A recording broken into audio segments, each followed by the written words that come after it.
many scholars said the hadiths that mention ar-Rum are hadiths that mean the Europeans. Like the Prophet said, I'm not afraid for you from the Persians. The people that really trouble me are the Romans, in other words, the Europeans, because they will come one after another and they won't stop. And he actually said that they don't end until the last hour. So this was his concern, was the impact that the Romans would have on us. And in the hadith, تَقُومُ السَّاعَةُ وَالرُّومُ أَكْثَرُ النَّاسِ, the end of time won't come until the Romans, the Europeans, are the majority of people. Ahmed ibn Hanbal said that that's based on مَنْ تَشَبَّهَ بِقَوْمٍ فَهُوَ مِنْهُمْ, like whoever resembles a people is one of them. So if you look at how the whole world has become European, all the traditional dress, all these marvelous ways of dressing. I mean, I was in Japan and we were in a garden walking. I was with Sheikh Abdullah bin Bayya, Allah yahfaظhu, and we were in this garden and these people were dressed in traditional Japanese. It was for wedding. But it was so stunning to see their traditional dress. It was just so beautiful. But all the other Japanese were dressed like Europeans. And this is because of the Qa'ida Umraniya. It's a principle of civilization that Ibn Khaldun actually writes about in his book, the Muqaddimah, where he says that the Maghlub will always yuqallid al-ghalib. The one who's conquered will always imitate the people that conquered them, that this is something that happens.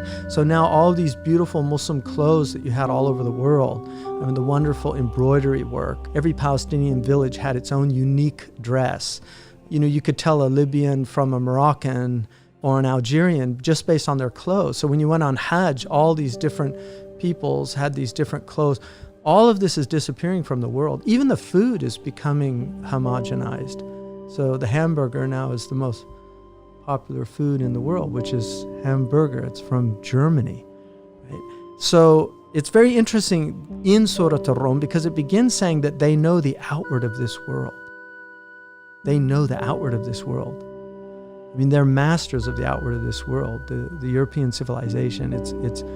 And much of it, I think, was birthed by the Muslim civilization. In fact, I really believe my interpretation of the hadith of one of the signs of the end of time in that famous hadith of Jibreel, which is, Imam Nawawi puts it as one of the foundational hadiths in Islam. When the Prophet ﷺ was asked about the hour, he says, he doesn't know the actual time, but he does know the signs. And one of the signs that he gave is أَنْ الْأَمَةُ رَبَّتَهَا, that the servant will give birth to her master. And I really believe that one of the meanings of that is the civilization of Islam, which was a servant civilization, gave birth to Europe, which is a master civilization. Because the thing about Muslims is wherever they went, they really... And they're human beings. They had greed and they had ambition and they had all of the things that go with human beings. So I'm not looking at this in some kind of fantasy or fairy tale, but if you look at Muslim civilizations, the things that they did were always with these ideals that they had, these amazing ideals. So they produced hospitals that served the people. Big Pharma could have not emerged in the Muslim civilization, where medicine was solely for money. Muslims would have been much closer to somebody like Jonas Salk. He discovered the polio vaccine, and he wouldn't patent it. And they asked him why he wouldn't patent it. He said, do you patent the rays of the sun? You know, that this is for people. This is to help people. And that, I think, most Muslims, that would have been the type of impulse that was guiding them. Whereas now there's so much in the materialistic culture that we live in, it's just all about the bottom line. So Big Pharma just does not care about us.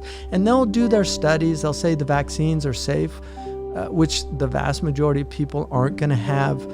But they know, they're bean counters. They have these people that do the statistical study. They know a certain number of people, but this is utilitarian ethics. They're going to be sacrificed for the greater good. This is the type world that we live in. And they're not going to give you informed consent about it, but they do know that. So, and they think, well, this is for the common good. Well, no, it's more for the bottom line because they're going to make billions. And that's what's driving them more than anything else. So this is the type of world that we live in. And I just don't think the Muslim world was like, it had a lot of problems. It had a lot of wrongs. But overall, if you look at the civilization, it was a civilization of beauty. Their clothes were beautiful. Their architecture was beautiful. Their relationships were beautiful. Their customs and practices, many of them were beautiful. I mean, they did have some things that were unfortunate that should have been jettisoned. But overall, some of the most visited architectural sites in the world are Muslim. I find it fascinating that when the Israelis want to put a tourist brochure out, they have the Dome of the Rock. They don't put a synagogue, they put a mosque. When the Hindus want to entice people to come to India, they don't put a Hindu temple, they put the Taj Mahal. When the Spanish want to tempt people to come to Spain, they don't put some cathedral in Madrid, they put the Alhambra Palace on their brochures. What is that?